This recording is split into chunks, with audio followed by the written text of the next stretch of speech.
Vote পরবর্তী হিংসায় উত্তাল কোচবিহার। আহত 3 তৃণমূল কংগ্রেস কর্মী, যার মধ্যে তৃণমূলের ফুলবাড়ি অঞ্চল কনভেনর বিনয় বর্মন বিগত 3.5 ঘণ্টা থেকে অজ্ঞান অবস্থায় পড়ে রয়েছে।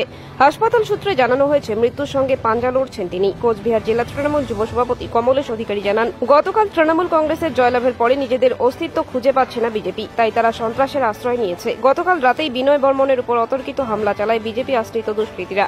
প্রথম অবস্থায় তাকে ফালাকাটা সুপার স্পেশালিটি হাসপাতালে নিয়ে যাওয়া হয়। আহত রয়েছেন আরও 2 জন, তাদেরকেও নিয়ে যাওয়া হয়েছে ফালাকাটা হাসপাতালে। কিন্তু অবস্থা গুরুতর হওয়ায় বিনয় বর্মনকে কোচবিহার মহারাজা জিতেন্দ্র নারায়ণ মেডিকেল কলেজ ও হাসপাতালে স্থানান্তরিত করা হয়। বর্তমানে তিনি চিকিৎসাধীন, এখনো পর্যন্ত জ্ঞান ফেরেনি তার। ইতিমধ্যেই তাকে দেখতে হাসপাতালে পৌঁছান নবনির্বাচিত কোচবিহারের সাংসদ জগদীশ চন্দ্র বর্মা বসুনিয়া, অভিজিৎ ভৌমিক সহ অন্যান্য জেলা নেতৃত্ব। চিকিৎসার সমস্ত ব্যবস্থা করা হবে বলে আশাবাদী দিয়েছেন নেতৃত্ব। তবে এই ধরনের ঘটনা ঘটতে থাকলে প্রশাসন তার ব্যবস্থা গ্রহণ করুক, এমনটাই দাবি জানিয়েছেন জগদীশ বাবু। যদিও বিজেপির তরফ থেকে অভিযোগ অস্বীকার করা হয়েছে। বিজেপি আমরা রেজাল্টের 7 দিন আগে থেকে বলেছি যে আমরা জিতবো, কিন্তু কুচবিহারে কোথাও কোনো বিজয় মিছিল করবো না, কোথাও কোনো উশৃঙ্খলা থাকলে কোনো ট্র্যাপে আমাদের কর্মীরা পা দেবে না। সেই সিদ্ধান্তকে মান্যতা দিয়ে আমাদের পার্টি কর্মীরা কোথাও কোনো মিটিং মিছিল কিছু করছে না। পরিস্থিতি সর্বত্র শান্ত।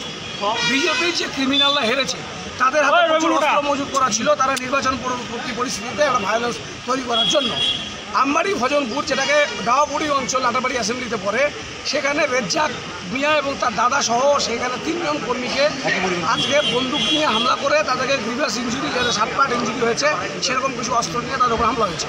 কিছুক্ষণ আগে মাথাভাঙা বিধানসভা কেন্দ্রের ফুলবাড়ি অঞ্চল, যেটা বিজেপির অঞ্চল, সেখানে এবারে তৃণমূল ভালো ফল করেছে। সেই রেজাল্টে বিজেপি সেখানে ভীত সন্তুষ্ট হয়ে তাদের লোকেরা আমাদের ওখানকার অঞ্চলের কনভেনার ডক্টর সভাপতি বিনয় বর্মন তাকে হামলা করেছে। তার 4 ঘন্টা থেকে জ্ঞান নেই এবং তার সাথে আরও 2 জন সহকর্মী ফালাকাটা হসপিটালে ভর্তি। বিজেপি এই পরিস্থিতিটা এলাকায় তৈরি করার চেষ্টা করছে কুচবিহার জেলায়। আমি জেলা তৃণমূল কংগ্রেসের সভাপতি হিসেবে আমাদের সহকর্মীদের বলব, দুটো মাথা ঠান্ডা রাখুন, কোনো উশৃঙ্খলতার মধ্যে পা দেওয়া যাবে না।